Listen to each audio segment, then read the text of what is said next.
వెంకటస్వామి గారు కావచ్చు, సత్యనారాయణరావు గారు కావచ్చు, చొక్కారావు గారు కావచ్చు, శ్రీపాదరావు గారు కావచ్చు, రత్నాకరరావు గారు. ఇప్పుడు బతుకున్న దాంట్లో ఏమో మంత్రులుగా శ్రీధరబాబు గారు, లక్ష్మణ్ కుమార్ గారు లేరు.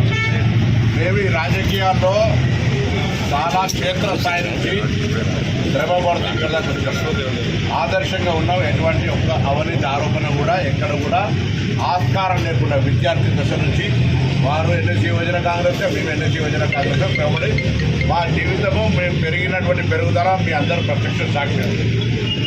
మొత్తం కొనుగోలుకు సంబంధించిన అన్ని శాఖల టోటల్ అమౌంట్ కూడా 2000 కోట్లు కాదు అన్నప్పుడు 2000 కోట్ల అవినీతి జరిగింది అంటే దానికి అర్థాన్ని ఒక్కసారి మీరు గమనించాలి, వివరణ అడగాలి. పూర్తిగా ఏం చెప్పగానే అది మాట్లాడితే దానికి సంబంధించినటువంటి కొంత విచారణ అంటే దాని వివరణాత్మకంగా టోటల్ ఫోర్ డిపార్ట్మెంట్ ప్రొక్యూర్మెంట్ అనేటువంటిది ఎంత జరుగుతుంది, దాని అయిన 2000 కోట్లు అంటే పారదర్శకంగా సెంట్రల్ ప్రొక్యూర్మెంట్ ఇచ్చి ఒక జిల్లాలో కందిపప్పు 30 రూపాయలు, ఒక జిల్లాలో 80 రూపాయలు అవుతుంది.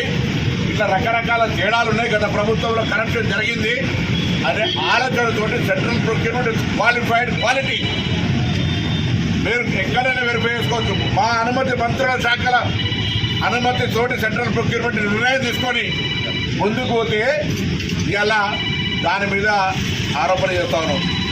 మీరు ఇట్లా మాట్లాడితే మీకున్న గౌరవము, మీకుండబడేటువంటి ఆలోచన విధానం ప్రజలకు తెలుస్తుంది. దయచేసి మాట్లాడే ముందు అందులో ఒక బలహీన వర్గాలకు సంబంధించిన వ్యక్తి నేను, ఒక దళిత వర్గానికి సంబంధించిన వారు, ఒక మైనారిటీ. మేము నిర్వహిస్తున్న శాఖల్లో మీరు ఈ విధంగా మాట్లాడితే మీకు ఆ వర్గాల పట్ల ఎంత అవహేళనగా, ఎంత అవగాహన రాహిత్యంతో, ఎంత పూర్తిగా మా మీద జాలిని పెడుతూ మాట్లాడుతున్నటువంటి తీవ్రంగా ఖండిస్తాం. మేము కష్టపడి పెరిగొచ్చినాము. మేము జీవితంలో ఇన్ని సంవత్సరాల రాజకీయ చరిత్రలో ఎవడు వేలెత్తి చూపెట్టే అవకాశం ఇయ్యం.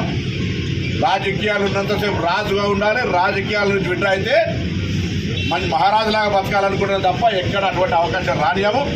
మళ్ళీ చెప్తా ఉన్నాం, దయచేసి పారదర్శకంగా ఉన్నాం. నిరూపిస్తే అజరుద్దీన్ గారిని కూడా ఒప్పించి మేము ముగ్గురం లక్ష్మణ్ కుమార్ గారు చెప్పినటువంటి ఏ దానికైనా చర్చకు, ఏ దానికైనా సిద్ధం మేము మాట్లాడుతున్నాం. Sir voter